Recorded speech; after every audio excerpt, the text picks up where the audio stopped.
Hi guys, welcome back to the Rive, and this is Engineer HB, and we're going to discuss the last chapter of our machine design journey, which is chapter 19, machine shop practice. So, kagaya ng nakagawian, before we proceed to answering past board exam problems, we will discuss certain formulas and magugulat kayo kung gaano sila karami. Okay, ayan. So, ayan, ganyang karaming di-discuss natin today.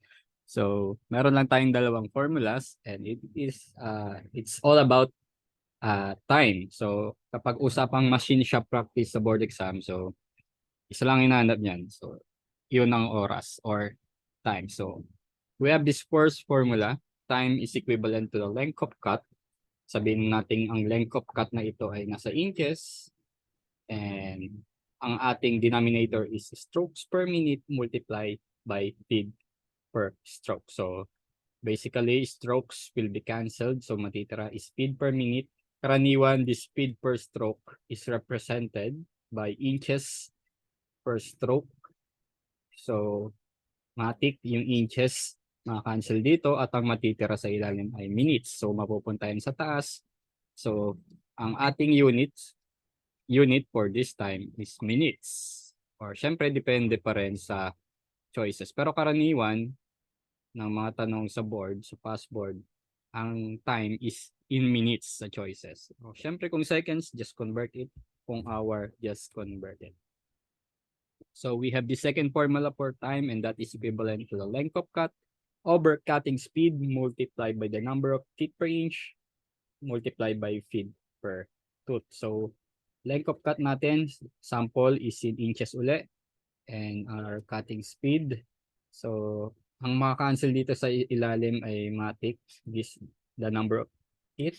And syempre itong feed naman kagaya dito sa feed per stroke, ito naman ay feed per tooth. So the same, pwede siyang inches per tooth. So the inches here will be cancelled. Ayan, inches here will be cancelled. Ayan. So may natitira tayong cutting speed dito, tsaka inches dito. So our cutting speed, expect mo yan na that was inches per minute. So ang inches mo dito maka-cancel. So ang matitira sa ilalim ay minutes. And syempre ang ating unit for the time is minutes. Okay, so yan lang. Dalawa lang magagamit nating formula for the rest of our presentation. Okay, so proceed tayo sa questions. So we have 7 questions for this presentation kasi nga maiksi lang yung explanation natin sa formulas. So dito na lang tayo bumawi sa questions. So number 1, how long it will take to saw a rectangular piece of alloy, plate aluminum, 6 inches wide and 2 inches thick. If the length of cut is 6 inches, the power hacksaw makes 110 strokes per minute. The average speed per stroke is 0.0040 inches. So may nakita na tayo agad na length of cut kanina. So matik, that's our numerator. And we're going to proceed for the first formula kasi may nakita tayong word na strokes per minute. And that is time is equal to length of cut. So siguro sa first 2 questions or 3 questions, I'm going to rewrite the formula for the sake of remembering it. Pero sa mga panghuling questions na siguro, pwede na tayong mag-direct sub. So ang ating ilalim ay strokes per minute and multiply by speed per stroke. So our length of cut here is obviously 6 inches. So what's our denominator? So ang sabi, we have 100 strokes per minute.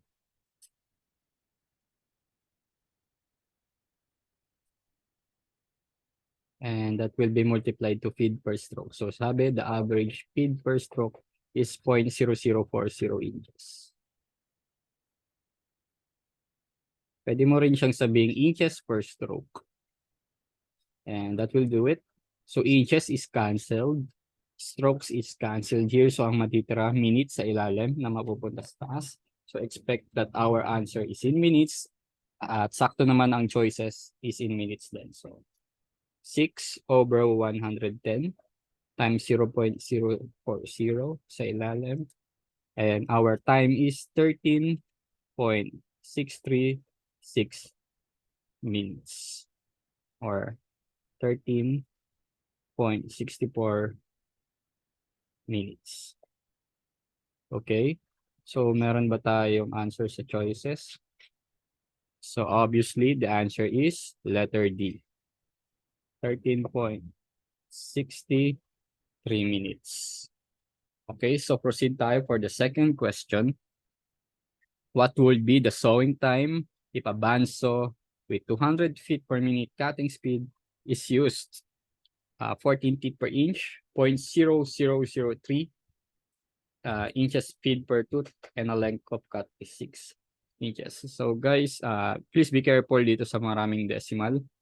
Pwedeng sa choices ay magkakadikit. Sabihin na natin may 3 minutes, may 30 minutes, at may 0.3. So, isang mali nating 0 sa ilalim. So, that will cause us a mistake. So, nakakita na tayo ng word na teeth. So, we may use the second equation. So, isusulat ko lang ulit. So, teeth is a length of cut. Rather, time is equal to length of cut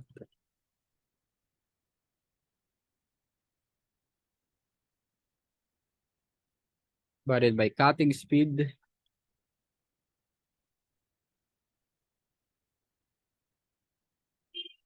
number of teeth per inch. So, sensya na kayo sa sulat ko. Pasmado ko, inuulit ko yan palagi. So, it will be multiplied to feed per teeth. Okay, so obviously, our length of cut ay sinabi sa dulo. So, that was 6 inches.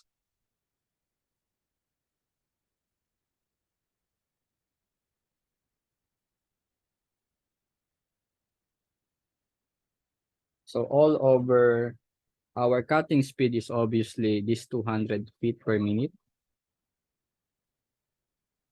So, mamultiply ko na siya agad ng 12 para maging inches. Kasi inches yung nasa ibabaw natin. So, para ma-cancel na siya mamaya.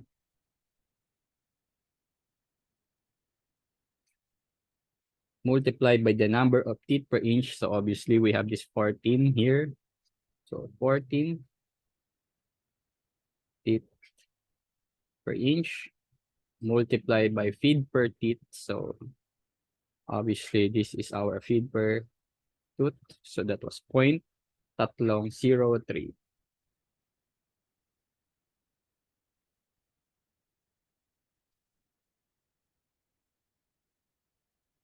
So, okay. So, ano-ano yung mga cancel natin? Of course, meron tayong inches dito. Meron tayong teeth dito. And pwede natin sabihin this feed is also inches per teeth. So, these inches will be canceled. So, ang matitira is minutes sa ilalim. So, our final answer is, sakto naman yung choices is in minutes din. So, that was 6 all over 200 times 12 times 14 times 0.303. And we have this 0.595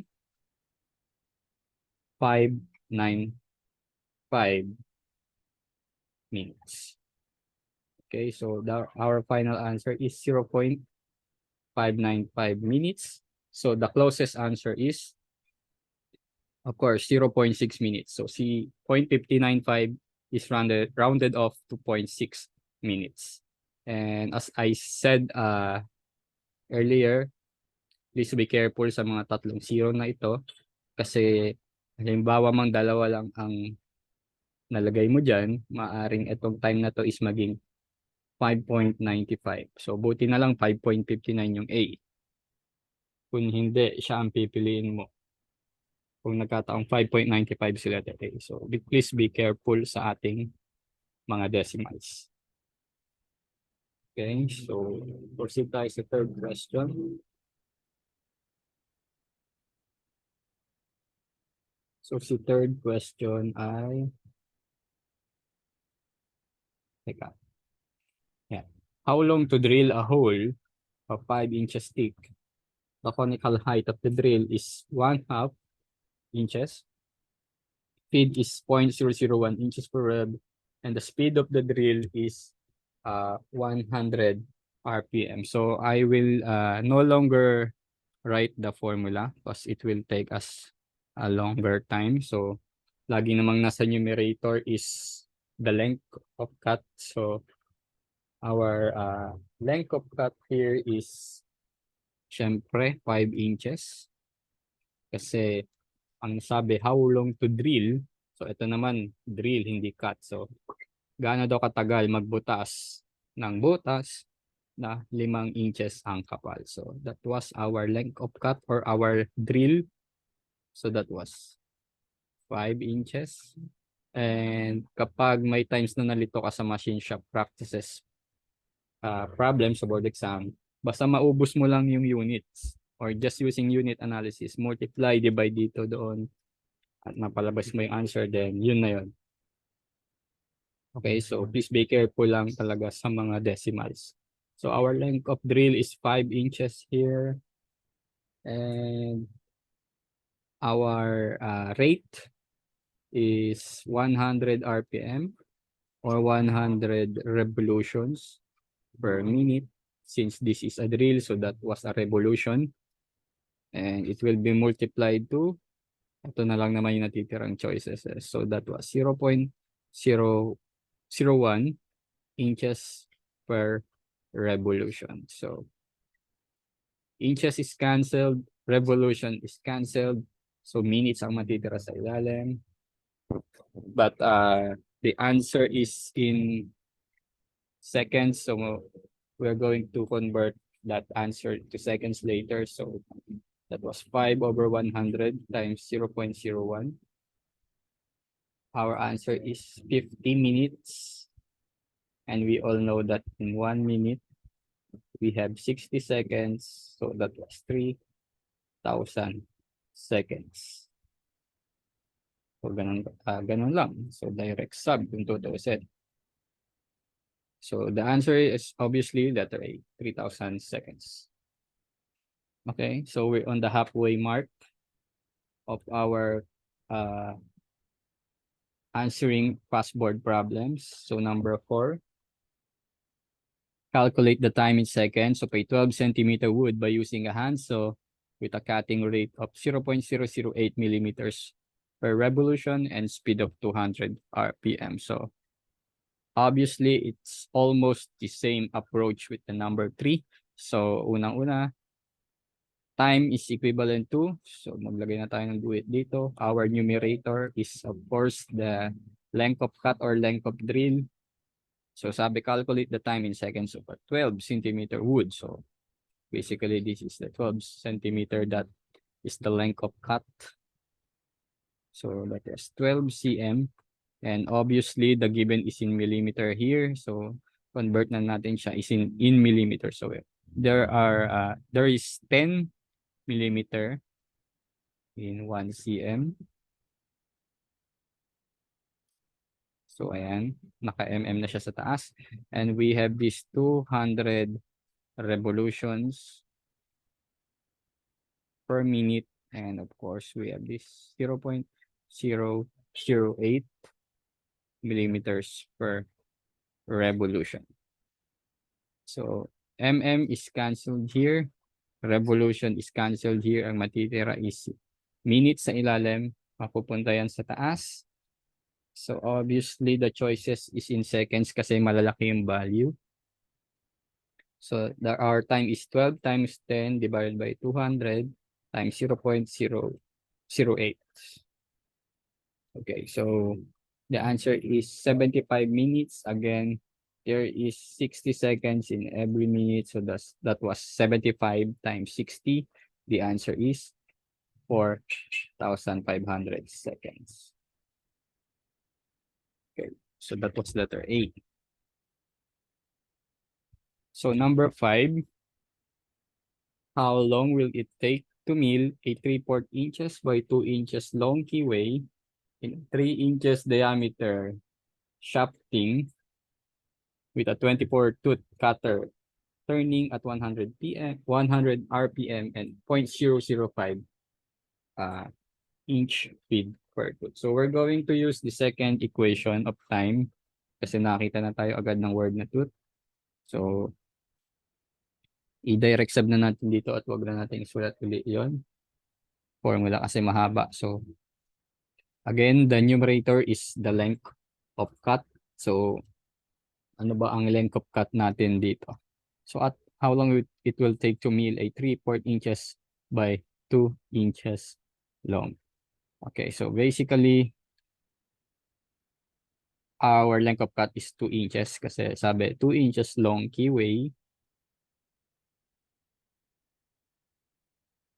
all over. So ano una nating hanapin? So second equation, hanapin muna natin yung cutting speed.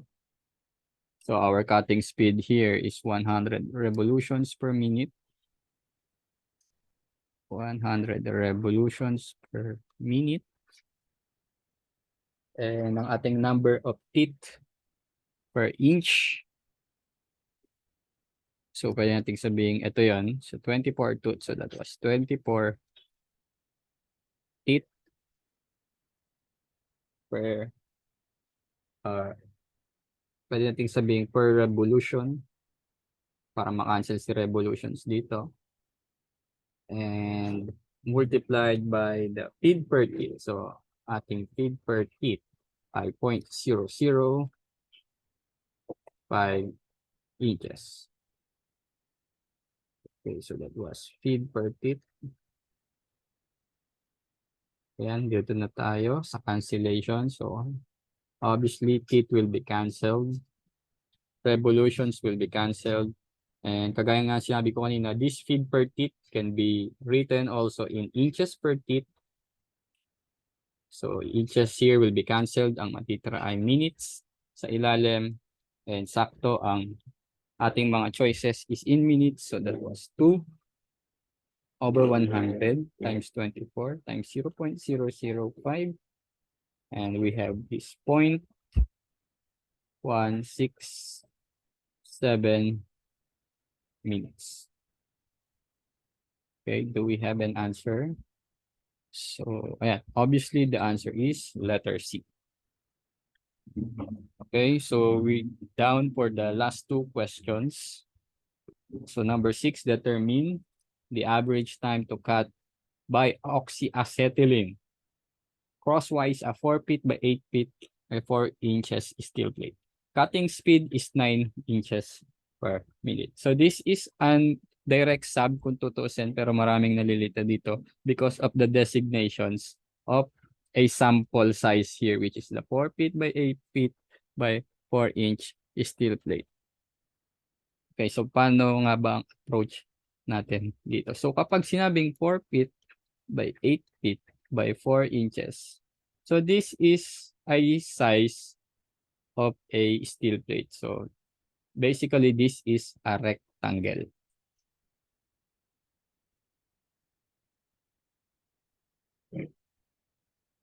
Teka, burahin natin. Paling. Yan.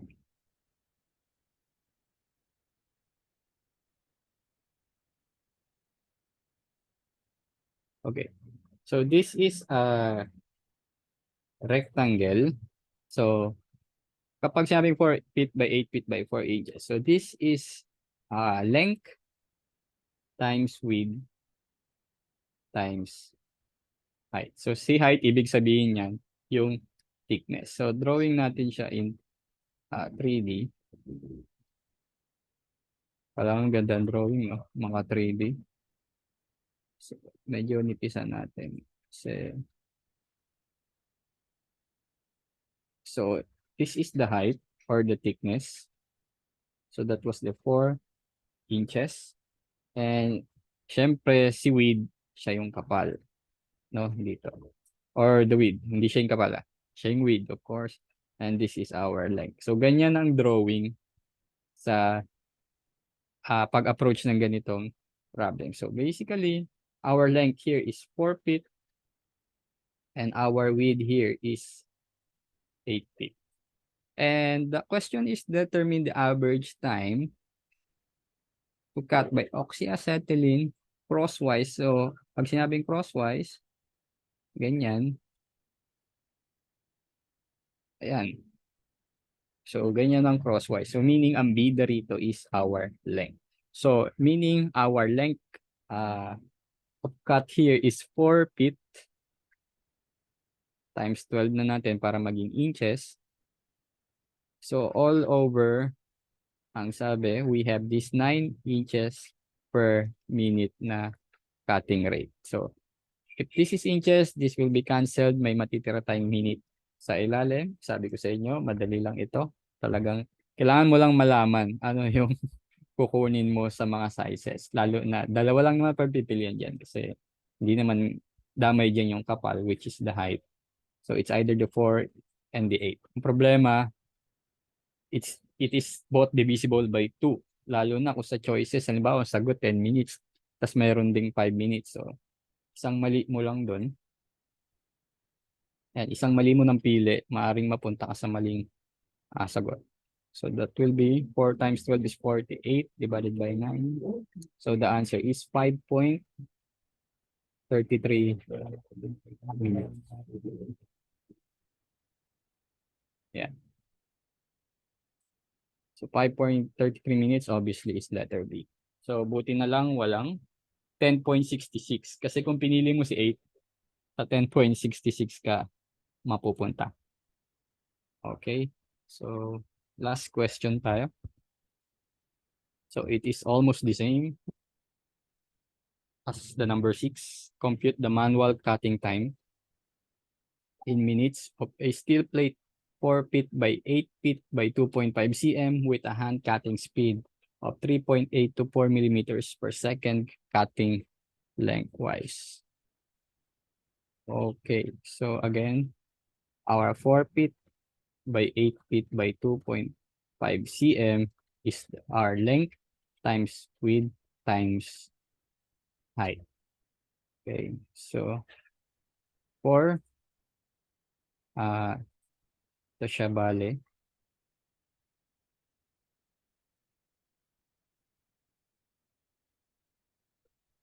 So this is our 2.5 cm and this is our width and this is our length. So length is 4 feet and our width is 8 feet. But the question is asking for a cutting lengthwise, meaning paganto naman tayo. Obviously, ang bida dyan is our width, 8 feet, and that will automatically be the length of cut. So that will be 8 feet times 12 na natin para inches agad. And ang sabi, 3.8 to 4 millimeters per second ang bilis niya, ang cutting speed niya. So kapag ganito, piliin mo lagi mataas. So that will be 4 millimeters per second. So if we notice the choices in minutes and we have a seconds here, so pwede naman na dito pa lang anuin na natin. I-convert na natin agad sa minutes. So that was 60 seconds per minute. So seconds is cancelled but the problem here is magkaiba yung unit. Isang inches, isang millimeters. So pwede naman tayong pumili ng kahit ano dyan kung ano yung i-convert natin. Kasi kailangan lang naman matira si minutes. So dito na tayo sa ilalim. We all know that there is 25.4 mm in every inches. So inches is cancelled. Millimeter is cancelled. So our time is 8 times 12 all over 4 times 60 all over 25.4. And our answer is 10.16 minutes. So obviously wala siya sa choices pero it is close to 10.2. It is rounded up. So obviously the answer is letter A. Okay, so that will do it for our last chapter ng machine design. So it doesn't end here. Marami tayong mga sample problems pa na pwedeng idagdag for this playlist basta machine design. Siguro gawa na lang natin ng paraan ng title pero since mga taglilima hanggang 10 questions lang naman tayo per presentation, so I hope na marami pa akong makitang other questions to be solved and to be shared. Ayun, guys, thanks for listening and please support our page and our channel. Don't forget to subscribe. Thank you. God bless and good luck sa iyong review.